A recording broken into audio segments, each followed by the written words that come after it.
Semantiškai žodžių junginiai skirstomi pagal žodžių junginį sudarančių dėmenų semantinį ryšį. Skiriami subjektiniai, objektiniai, aplinkybiniai, atributiniai ir predikatyviniai žodžių junginiai. Subjektiniuose žodžių junginiuose yra subjektas.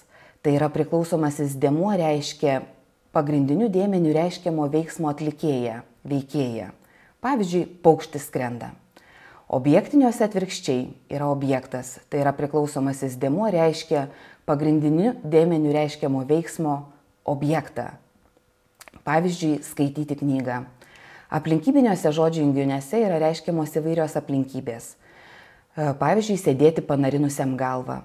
Atributiniuose reiškiamas požymis, tai yra priklausomasis dėmuo reiškia pagrindiniu dėmeniu reiškiamo daikto, reiškinio ar dalyko požymį, ypatybę, atributą, kitaip tariant. Na, o predikatyviniuose žodžių junginiuose taip pat reiškiamas požymis, tik tas požymis sakinyje atlieka predikatyvo, tai yra tarinio dalies funkciją.